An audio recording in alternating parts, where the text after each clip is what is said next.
सच ही कहा किसी ने। जीवन में कर्म ऐसे करो कि यदि कोई आपसे बोले जा तुझे तेरे कर्मों का फल मिलेगा, तो आपको उसके ये शब्द आशीर्वाद लगे, ना कि श्राप लगे। आज आपको एक छोटी सी कहानी सुनाते हैं। एक गांव था, वहाँ सेठ जी थे, उनका इकलौता बेटा था, उनके पास बहुत सारी धन दौलत थी। अचानक ही सेठ जी की मृत्यु हो गई और उनका जो बेटा था उसके पास अकूत धन दौलत हो गई। वो सारे ऐशो आराम में अपनी ज़िंदगी व्यतीत कर रहा था। उसका शादी ब्याह भी नहीं था, उसके घर में कोई और नहीं था, सारी संपत्ति का वो अकेला मालिक था। अक्सर ही वो कहता मैं खुश नहीं हूँ, क्या बता। गांव के लोगों से भी बोल के वो हमेशा कहता क्या करूँ, मेरे पास इतनी सारी धन दौलत है, मुझे समझ में नहीं आता मेरे जीवन में खुशी क्यों नहीं है।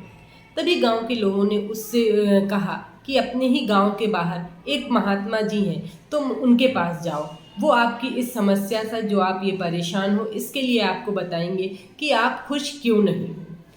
ठीक है, उस सही बार वो सुनता रहा। एक दिन उसने एक बड़े से बैग में अपनी धन दौलत इकट्ठी की, बहुत सारे हीरे जवाहरात रखे और लेके वो महात्मा जी के पास पहुंचा।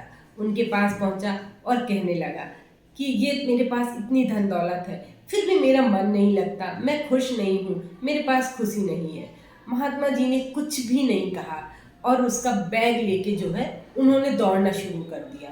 अब क्या था, जो वो सेठ था, सेठ का बेटा था, वो महात्मा के पीछे भागने लगा। उसके दिमाग में आया अरे लोग तो कहते थे ये बड़े अच्छे महात्मा हैं, लेकिन ये तो लुटेरे निकले। जैसे ही इन्होंने मेरी धन दौलत देखी और ये लेके भागने लगे। वो तेजी से भागे जा रहे थे गांव की तरफ। उसके मन में ये विचार आया, हो सकता है ये गांव जाके किसी घर में छुपा दें या किसी को दे दें, बाद में ले लें। कैसे लोगों ने इनके प्रति इतनी अच्छी भावना बना ली कि ये जो है लोगों को वो करते हैं, लेकिन ये तो मेरी धन दौलत देख के इनके मन के विचार खुद ही बदल गए। इन्होंने चोरी कर ली और भागने लगी। महात्मा जी भागे चले जा रहे थे और उनके पीछे पीछे वो जो सेठ का बेटा था वो तेजी से भागा चला जा रहा था। पूरे गांव का चक्कर लगाया। उसके बाद महात्मा जी आए और जिस स्थान पे थे वहां तक आ गए। उसने सोचा चलो कम से कम इन्होंने गांव में कहीं पे मेरा धन नहीं छुपाया, ये यहाँ जंगल में वापस आ गए, अब मैं यहाँ देखूंगा। लेकिन उसे ये लगा कि हो सकता है ये कहीं जंगल में ऐसी जगह छुपा दे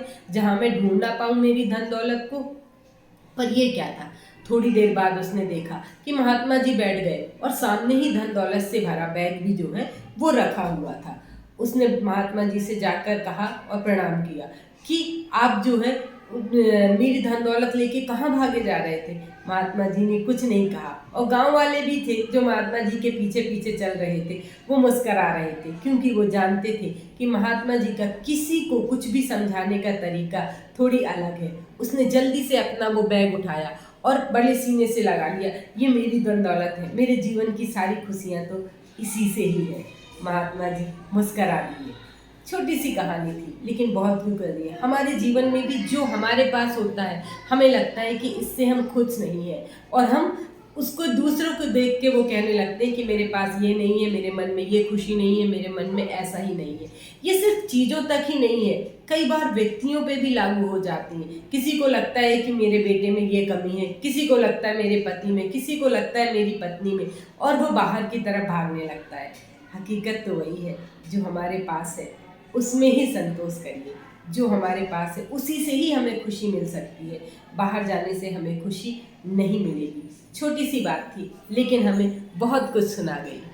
फिर आपसे बस इतना ही कहना चाहूँगी कि कर दिखाइए जीवन में कुछ ऐसा कि लोग भी करना चाहें आपके जैसा। फिर मिलेंगे एक छोटी सी कहानी के साथ, नई सोच के साथ। मैं नीलम।